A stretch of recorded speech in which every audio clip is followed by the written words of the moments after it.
Μάθαμε την ημέρα κυκλοφορίας της Closed Beta, οπότε δεν υπήρχαν και πολλά ακόμα να μάθουμε. Σωστά? Λάθος. Το νέο βίντεο της Tembo, καθώς και όσα μας είπε ο Creep στο stream του, έδωσαν ίσως το μεγαλύτερο reveal που είχαμε ποτέ. Το βίντεο ξεκινάει με μια αναδρομή στο πώς ξεκίνησε το Bazaar και που βρίσκεται τώρα. Αλλά μετά από ένα σημείο μας δίνει πάρα πολλές νέες πληροφορίες. Πάμε να το δούμε. Alright, Ben. We were making the first Δεν ωραία είναι το χωρίς digital μουσική και first μαγιά. multiplayer deck building game. And then we got rid of the decks. So anyway, we get to play it now finally. It's just been an idea for months and months. 2019. What do you It's going to be broken. It is going to be dysfunctional. Yeah, I think there's going to be some broken mechanic that makes it borderline unplayable, but who knows? Maybe it'll be fun. Let's try it out. So, a couple years ago, when I decided to make a game, first thing I did was buy a bunch of these blank playing cards on stream. Εδώ And βλέπουμε together το with Chad, we sat το down. πρώτο iteration του παιχνιδιού που ήταν ακόμα deck builder. Ήταν ένα παιχνίδι σαν το Ascension, σαν το Dominion, σαν το Hero Realms θα έλεγα. Κάτι σαν το Hero Realms, αλλά κάθε ήρωας θα ντράφταρε από διαφορετικό pool και όχι από κοινό. And took some Sharpies and basically made a card set. And the card Έχει set και a lot of κάποια pretty PvE basic events τα οποία θα monsters and μπορούσες να items and things σκοτώσεις you για να buy. πάρεις A lot like this. items.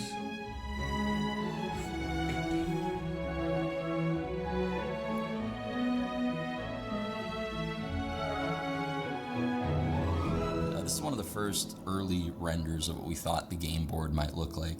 This is not alpha, this is not beta. The game will look nothing like this. This is just a visual representation of the mechanics that we want to show you guys. The original board we started out with, which looked more like this, and starting on turn 1, in the original game, you would have a deck, a discard pile, 5 cards in your hand, and you would see 6 piles on the board, 2 monsters here. It was a lot of stuff right out of the gate. Εδώ μιλάει για το first time experience, ότι ένας παίκτης που θα μπαίνει σε ένα παιχνίδι θα πάθαινε choice παράλυσης από τους πρώτους Turned out γύρους. to not be that good of a video game. After looking at a few different black and white sketches, tweaking some sizes and things around, we ended up with a board that we were pretty happy with. And compared to the board that we started out with, this one is just so much more beautiful and simple. Εδώ βλέπουμε το early build που είχαν το 20. Ο Μάκ ήταν μέσα, η Jules, ο Dooley, η Pygmalion, Βανέσα και μια κλάση που ήταν ο Werewolf. Ενδιαφέρον. It's very different from what we had before, but pretty cool we think. There's gonna be Και εδώ one sniper ξεκινάμε να shot that πηγαίνουμε just wrecks us. στον τομέα του Auto Battler. Εδώ ήταν ακόμα 1v1 το game, δεν ήταν Some of these Infinite early Lobby fights are σαν kind αυτό of, που I don't έχουμε know, τώρα. just gotta. Σε κάθε γύρο έπαιρνες τα πράγματά σου, I can't έπαιρνε wait και until ο we have the proper αντίπαλος visual effects in here and everything. και απλά κάνατε fight Oh, μεταξύ it's so σας. painful. Please get boomeranged out. No! Στην ουσία το current version που έχουμε ξεκίνησε το Μάρτιο του 2021 δηλαδή. Once we add all the bells and whistles and sound effects and all the little touches, and once all that stuff's in there, this will really feel more like an immersive world. It looks totally different now, unless it's a different mode. No, it's the same game I said it Making would with be the Bazaar. 2 years ago. Το τετράωρο It's just it βίντεο. has like the variety of Classic. encounters now.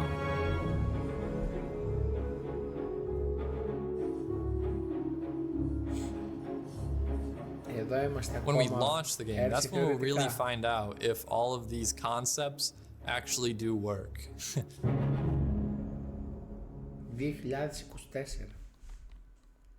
It's time for yet another world reveal here at the OTK Games Expo, and this one I've been excited for ever since it was teased about 3 years ago.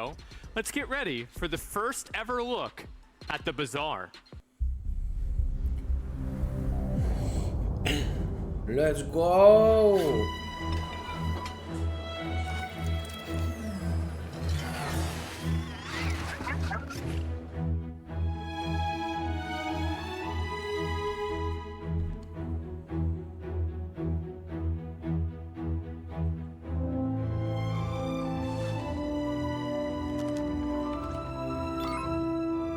Welcome to the bazaar. This is gonna be fun. Τι βλέπουμε εδώ, όπα. Λοιπόν, collection tab, play,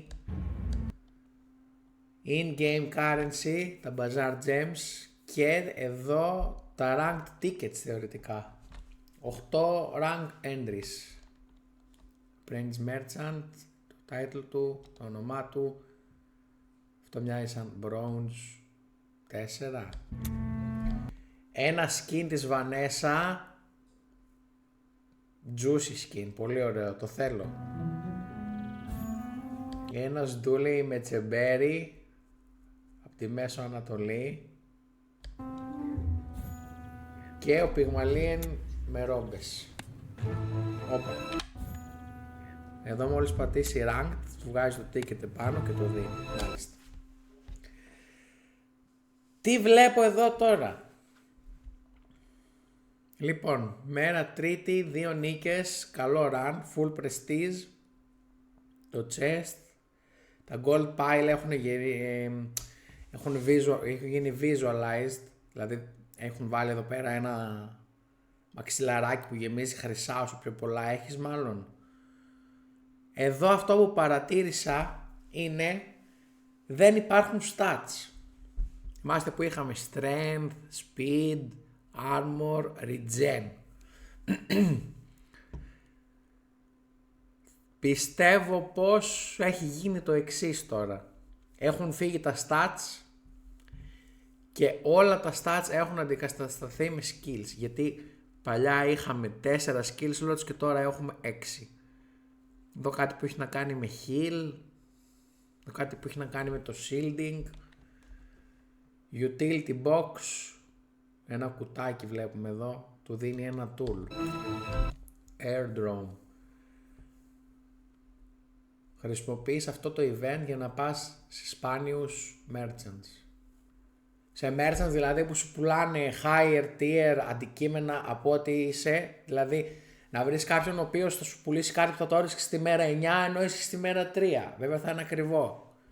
Να βρεις, ας πούμε, όπως είδαμε ότι είχε Diamond Border ο Chef, αντικείμενα που έχουν specific archetypes. Paul. Sell large item.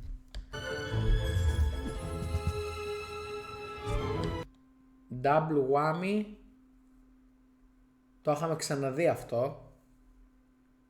Για πυγμαλίων είναι ό,τι πρέπει. Fixer upper. Shield equal to this item's value. At the start of each day upgrade this. Αυτό τώρα κάνει 3 gold, δηλαδή του δίνει 3 shield. Υπόλοιπα 30.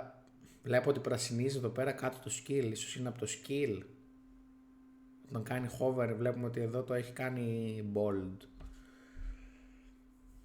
Άρα αν το έχεις αυτό στη μάχη και μετά περάσει η μέρα τρώει upgrade θεωρητικά και πάει στα 6 gold. Ίσως υπάρχει κάποιος τρόπος στο πυγμαλαίο να αυξήσεις και το πόσο value έχουν τα αντικείμενά σου για να μπορέσεις να βγάλεις value από αυτές τις κάρτες. Pawn shop. Μεγάλο αντικείμενο property. Όταν πουλάς ένα αντικείμενο, του δίνεις εσύ ένα value. Είναι αυτό που σας έλεγα τώρα μόλις. Ότι θεωρητικά υπάρχει τρόπος στα αντικείμενα του πυγμαλίου να κοστίζουν περισσότερο από ό,τι είναι το κανονικό τους. Έχεις σημαίνω health equal to 10 times this item's value. Αν δεν το έχει αγοράσει, 6 κοστίζει στην ουσία. Το αγοράζει για 12, αλλά κοστίζει 6 όταν το έχεις. Οπότε μπορείς να το πάρεις και να αρχίσεις να πουλάς αντικείμενα, να αυξήσεις το κόστος του, με επακόλουθο να αυξήσεις και το life σου. Δηλαδή, θεωρητικά αυτό στο επόμενο tier θα δίνει περισσότερες φορές το health που σου δίνει, 20 φορές το value ας πούμε, ή θα σου δίνει συν στο value του περισσότερο. Δηλαδή όταν πουλάς αντικείμενο συν 2 ίσως, στον goal. Ωραίο για την πυγμαλίων. Ειδικά τώρα εδώ αυτός ο τύπος που παίζει με double whammy μπορούσε να το πάρει, είναι νωρίς. και να πουλάει, να φτάσει ένα τεράστιο health pool και να ανεβάσει το damage του double one. Δεν το πρόλαβα αυτό. Spiky shield 8 δευτερόλεπτα medium weapon 15 shield deal damage equal to your shield. Μάλιστα. Αυτός τώρα δηλαδή έχει ένα build το οποίο έχει λίγο shielding, έχει και λίγο healing. Είναι νωρίς, μπορούσε να το πάρει αυτό, να το βάλει στο stash το έχει. Και να δει μετέπειτα τι θέλει να κάνει. Αν θα πάει πιο πολύ για shielding ή πιο πολύ για healing και max HP. ATM. Gain shield equal to 50% of your income. Medium property. Έχει 12, του δίνει 6 κάθε 3. Όταν το παίρνεις αυξάνεις το income σου. Κατά 3. Είναι πολύ καλό αντικείμενο. Το έχουμε, δεν το έχουμε για μάχη. Όταν το βλέπουμε για μένα το αγοράζουμε. Συν 3 income κάθε day από το πουθενά. Για 4 χρυσά νομίσματα που κοστίζει. 4 γιατί είναι medium. Καλό value. Πήρε το pawn shop και τώρα είναι incentivized να αρχίσει να πουλάει αντικείμενα για να αυξάνει το life του. Κάτι σαν το lemonade stand αλλά με διαφορετικό τρόπο. Εδώ τι βλέπουμε? Εδώ βλέπουμε Fate's Bounty. Άρα αυτή είναι η μοίρα λογικά. Και κρίνοντας από τη ζωή του εμφανίζεται όταν χάσουμε όλο μας το prestige. Αυτός είχε την τρίτη μέρα 2 wins και μετά απλά έχασε όλες τις υπόλοιπες και εμφανίστηκε η μοίρα ως μαξιλαράκι. Όταν χάνεις το prestige θεωρητικά εμφανίζονται οι μοίρες και σου δίνουν κάποιο boost σαν τελευταίο μαξιλαράκι από ό,τι καταλαβαίνω και τον βλέπω στο 0 prestige. Οι επιλογές που του δίνει αυτή τη στιγμή είναι να πάρει 20 χρυσά και 5 XP,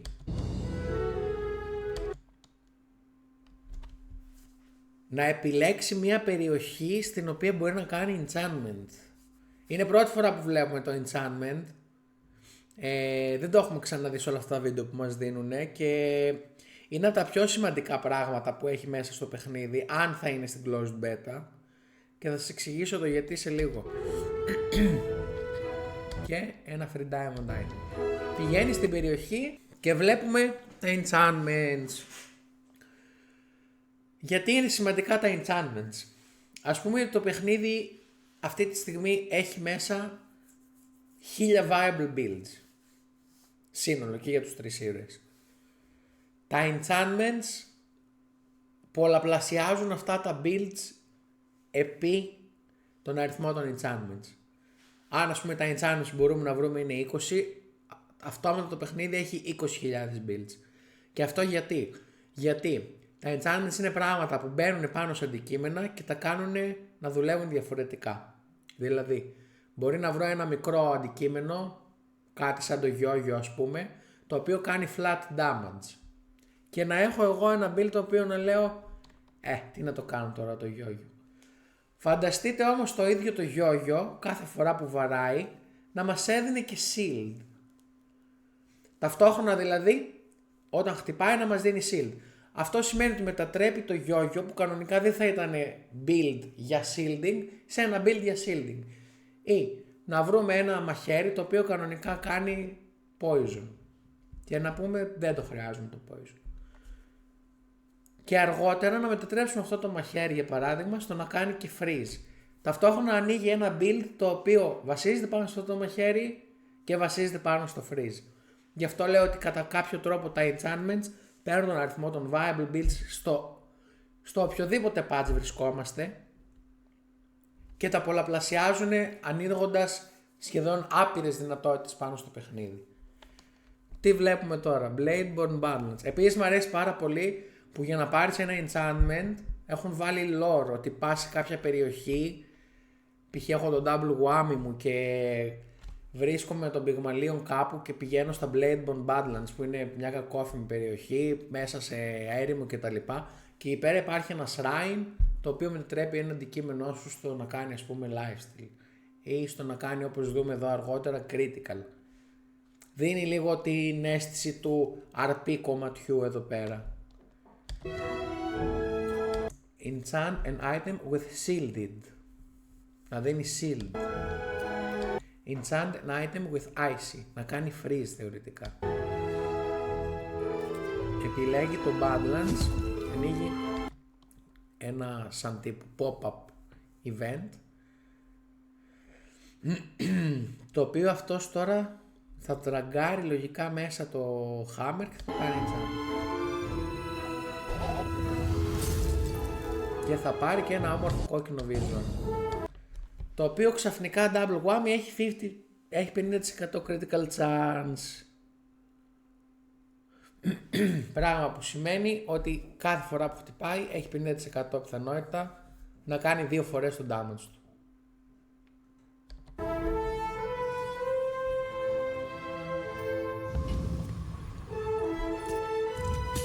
I should warn you, I'm not like other Jabalians. Εδώ πέρα τώρα βλέπουμε ότι έχουν από 9 skills ο καθένας. 9 και 6 έχει εδώ η Βανέσα. Ναι. Είναι αυτό που είπαμε και πριν. Δεν υπάρχουν stats. Πιστεύω όλα τα stats πλέον είναι σε skills. Τώρα, αν δεν κάνει cover δεν μπορώ να ξέρω τι κάνει ο αντίπαλος. Βλέπω μια πληθώρα από aquatic items. Κάποιοι κάνουν heal, shield, poison, damage. Άρα είναι ένα aquatic based build που μόλις φάει το διπλό critical από το double whammy. Next time, boys, less blunder. Οπ, είχαμε και ένα visual. Next time, boys, less blunder, more plunder.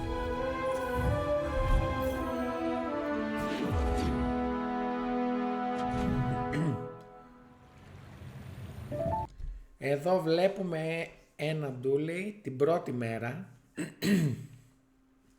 Είναι το πρώτο event της πρώτης μέρας. Πώς ξεκινάει ένα παιχνίδι μας. Dooley's Workshop. Choose an item and skill to start your journey with. Άρα, το πρώτο πράγμα που κάνουμε κάθε φορά είναι να διαλέξουμε ένα αντικείμενο και ένα skill για να ξεκινήσουμε το παιχνίδι. Το οποίο κατά κάποιο τρόπο μας δίνει κάποιο μπούσουλα, αλλά δεν είναι και δεσμευτικό. Δηλαδή το να πάρω ένα αντικείμενο το οποίο στον πρώτο γύρο θα κάνει burn, δεν μου λέει ντε και καλά ότι εγώ θα βρω τα υπόλοιπα αντικείμενα που θα κάνουν burn και θα πρέπει να κάνω stick σε αυτό το archetype. Και εμφανίζονται 3 πυρήνες. Τώρα σύμφωνα με τον Creep, ο Dooley όταν ξεκινάει αντί να διαλέξει ένα αντικείμενο, διαλέγει έναν από 7 διαφορετικούς πυρήνες που έχει. Και ο κάθε πυρήνας που θα διαλέξει του δίνει το play pattern του. Για παράδειγμα, Companion Core, Medium Core, Friend, Unsellable. Δίνει haste στους φίλους του κατά 1. Όταν χρησιμοποιεί κάποιον άλλο φίλο, το γεμίζει αυτό κατά 1. Εδώ πέρα δηλαδή μας καθοδηγεί στο να ντραφτάρουμε όσο περισσότερους φίλους μπορούμε με το Friend Archetype, τους οποίους ο Dooley έχει αρκετούς θεωρητικά. Έχει πολλούς φίλους σε αντίθεση με εμάς. Weaponized Core, Medium Core Weapon, deal 10 damage και όταν ενεργοποιείται δίνει σε όλα τα αντικείμενα στα δεξιά του 5 damage. Όταν χρησιμοποιεί αντικείμενα από τα αριστερά του το φουσκώνει κατά 1. Είναι κάποιο είδους buffer core αυτό για weapon build. Armored core, shield 10. Give shield items to the right, 5 shield. When you use an item to the left, charge 1. Είναι το αντίστοιχο του weaponized core, αλλά για shield builds εδώ πέρα.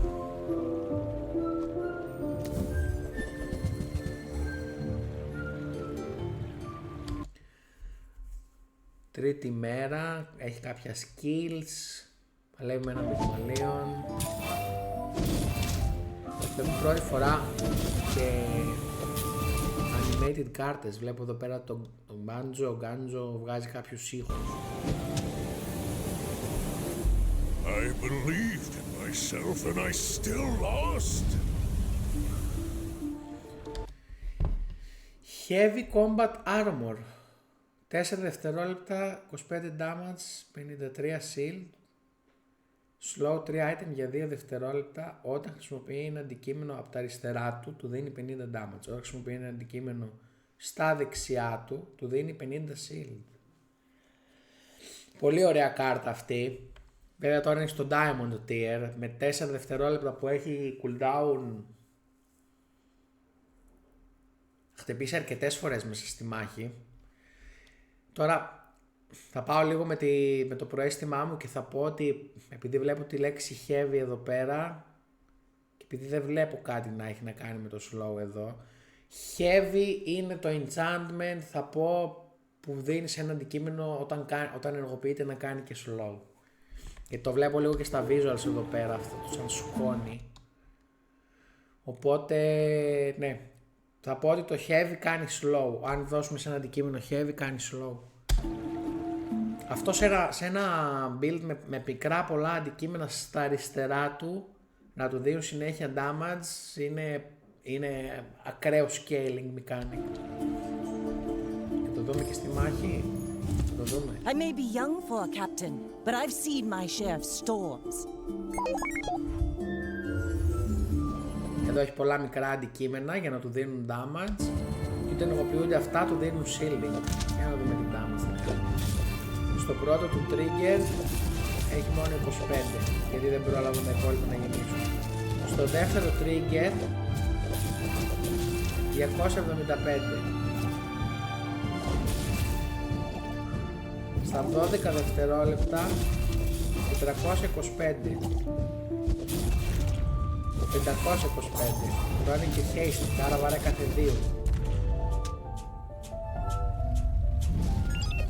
Μάλιστα. Level up. Έχει μαζέψει εδώ τις κουκίδες του και του εμφανίζεται μια επιλογή για level up. Upgrade your leftmost item. Αυτό εδώ το γυριούλι με το shield δηλαδή. Και Age of Riches. Μ' αρέσει που έχουμε παρακολουθήσει λίγο από Πυγμαλίων, λίγο από Ντούλεϊ και τώρα βλέπουμε και λίγο Βανέσα. Gain 3 gold. Jules Cafe. Παίρνεις ένα προσωρινό boost. 4 χρυσά.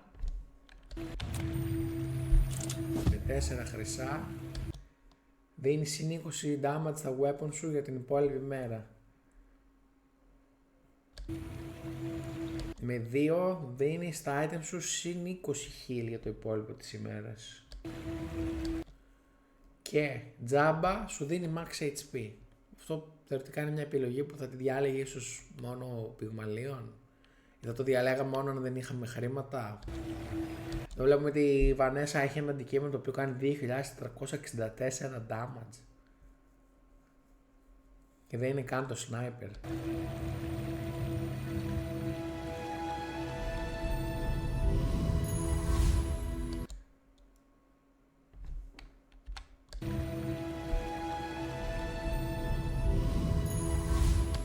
Regenerative Tincture. Gain 3 regeneration. Nufu shell skills with reroll. Experience Ωραία. is treasure. Θα δούμε και μερικά I skills. will share mine with you. Crashing Waves. Όταν χρησιμοποιείς ένα aquatic αντικείμενο, δίνει haste σε ένα αντικείμενο για 2. Ωραίο. Τώρα εδώ πάλι βλέπω ότι τα φωτίζει. Τα κάνει με bold πάνω στο ταμπλό για να ξέρουμε ποιο είναι τι, χωρίς να χρειάζεται να κάνουμε scroll up από όλα. Ωραίο είναι αυτό. Όταν χρησιμοποιείς το rightmost item, κάνει slow για 1 προς 2. Το έχουμε ήδη μία φορά, άρα πάει σε upgrade και αντί να κάνει για 1 θα κάνει για 2.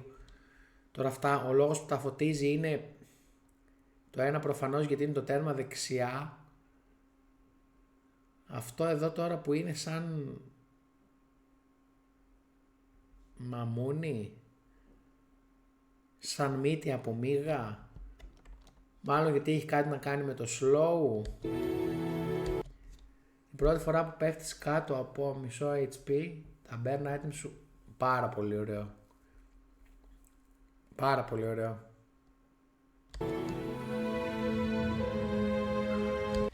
Την πρώτη φορά που χρησιμοποιείς ένα μεγάλο αντικείμενο, δίνει στα δίπλα αντικείμενα συν 30 damage.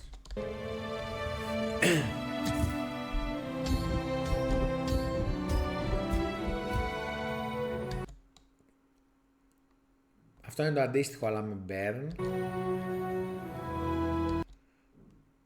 Όταν χρησιμοποιείς ένα μεγάλο αντικείμενο για πρώτη φορά κάνεις 3 items slow. Τα βλέπω ξαναφωτίζουνε, άρα και τα δύο έχουν να κάνουν κάτι με το slow, θα πω. Your leftmost tool has multicast, το φωτίζει, άρα αυτό το πράγμα που είναι σαν μύδι είναι tool σίγουρα και μάλλον και aquatic. Flanking criticals, the first time you use a large item, μάλιστα. Αυτά τώρα και τα 3-4 που είδαμε είναι το να έχεις δύο αντικείμενα δεξιά και αριστερά από ένα μεγάλο αντικείμενο και να τα μπουστάρεις. Έτσι λειτουργούν. Creepers, πώς λέμε, κρυπάρια, είναι. My fight isn't with Is you, this but you? if you insist. Το σκι είναι πάρα πολύ ωραίο. Το αντίπαλος εδώ πέρα έχει μια φρεγάτα επί 5, παράει 5 φορές. Ένα αντικείμενο το οποίο αντί να έχει κόκκινο έχει πράσινο. Πράσινη άβρα. Θεωρητικά το έχει μετατρέψει σε heal, μια μπαταρία. Η φρεγάτα η οποία έχει πάνω κάτι παγωμένα. Θεωρητικά κάνει freeze. Εδώ τώρα κάτι χτύπησε και μας ακύρωσε ένα αντικείμενο για όλη τη μάχη. Είναι destroy for current fight από κάτι, από κάποιο skill. Ίσως από αυτό εδώ το κανόνι. Η φρεγάτα χτύπησε και μας πάγωσε τα αντικείμενα.